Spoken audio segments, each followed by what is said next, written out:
Hey, Meghann, Scully, and this is the Limerick Post Show. And join me now, it's Emma Foote and Sara Bennett of Fighting Words. Ladies, are both very welcome to the show. Lovely being Hi, here, Megan. Megan. How are you? It's so good to have you here. As we're saying, it's February, it's the start of a fresh month, spring has sprung, and loads to look forward to. But the reason we're talking today is about the 5x5 project. So, Sara, do you want to fill us in on what exactly it is? Sure.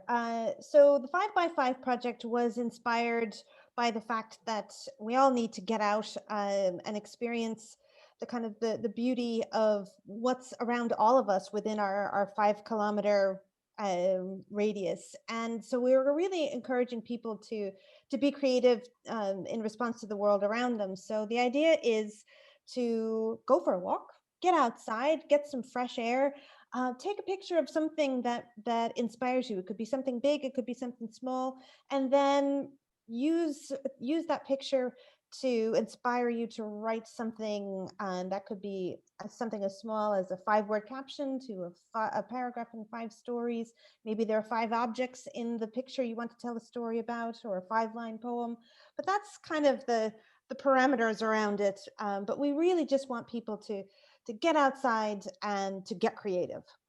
I live near the Three Bridges in Limerick, and I've been walking them for years now. But I suppose since lockdown, I've been really paying attention to what's around and to the different things, the history, the nature, and everything. And something I spotted on Twitter the last day was the otters, that someone spotted the real otters in by the castle. So that is my next aim, is to spot the real otters myself, because I was like, that's something new and it's something I haven't seen with my own eyes. So I think we're very lucky with what we have in our doorstep, and I think now lockdown has really shown people what we have. And I think everyone's kind of gone back to the basics, back to our nature, back to what we learn in school, and getting to know our local history as well, which is amazing to see. Absolutely. We've had submissions already from all over the country, and from Connemara to Wexford to Waterford and Dublin. And Ireland is my adopted country. It's such a beautiful place, and we just are really looking forward to sharing all of the submissions with everyone, because every submission we receive will be included in a digital magazine. So it's a celebration of creativity. It's not a competition. We really want to share everyone's 5x5. And we're doing that in English, agus Hasquelga.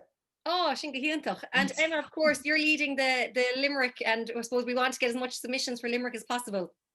Yeah, definitely. Well, Fighting Words Limerick is really just taking off now, and it kind of came about nearly a year ago, Sarah. I think we've been talking for that long in terms of bringing a Fighting Words program to Limerick, because it is all over the country, which is amazing. So we have already recruited volunteers and trained our volunteers. So in the next month, we'll be reaching out, or this month, we'll be reaching out to local primary schools and getting our schedule of online workshops to start with going, and with a view to hopefully, when things get back to normal, bringing primary school classes into the concert hall to take part in these creative writing workshops, which is something we're really, really excited about, because obviously we'd have primary school classes coming into us quite a lot, and especially for Panto, when they come in and they're so excited and they're watching what's happening on stage and they're really getting involved. But to have them, I suppose, take that next step and to come in and be creative themselves, and to use their own imaginations and come up with characters and do all of that. Yeah, we think it's a lovely next step, and we're really, really looking forward to it. And I think the 5x5 project is a great way to kickstart all of this, because we'll get to know about our own within our own 5 kilometer radius. And as you said, then we'll get to see everyone else, not just in Limerick, but across Ireland as well. Definitely. Yeah. And I think it's such a great idea to make people look at their own locality and their own immediate surrounds with fresh eyes, because we all go out and we walk the same roads so regularly. And especially now, I mean, everyone is out walking, but to go out with a kind of a purpose and to just look at things differently and see things freshly, I think it's a wonderful initiative. And of course, some great news, because the deadline has been extended to February 12th. So a lot of time for people to get out and get about and get their videos, their pictures, their poems and everything. We also have another initiative, Megan, for writers aged 7 to 12, and we're calling that What Lives in Your Imagination.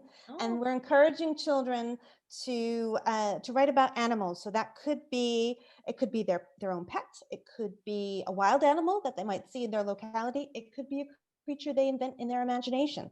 And we will select a couple of those to be animated. Some of our amazing team of volunteer tutors have experience in animation.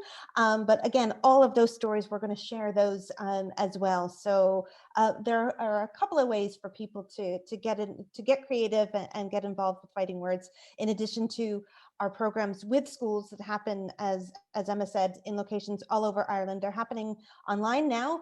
We're so excited to start our in-person workshops again as soon as it's safe to do so. But all of our programs and every way to get involved with us is completely free of charge. So just to emphasize that as well. Amazing. And for anyone that wants to enter either of the campaigns, the projects, where can they get involved? Go to fightingwords.ie and you will see information in English and in Irish, and there's information there. Go to the volunteer page to find out more about how to volunteer with us as well. We'll have information up on uch.ie as well, just in terms of the workshops with local primary schools that are going to be happening towards the end of this month. And of course, I suppose our final message is for the people in Limerick to get involved, and let's get as many Limerick entries in as possible. Absolutely, Definitely. 100%, yeah. Sara Bennett and Emma Foote, thank you so much for chatting to me on the Limerick Post Show. And as I said, I am looking forward to getting back out in the bridges now, and I'm going to find those otters before the deadline. I'm going to set myself that challenge now, and I look forward to seeing what everyone else submits as well. Absolutely, look forward to sharing it, Meghann. Thanks for your time. Okay. Thanks so much. Take care. Bye. Bye.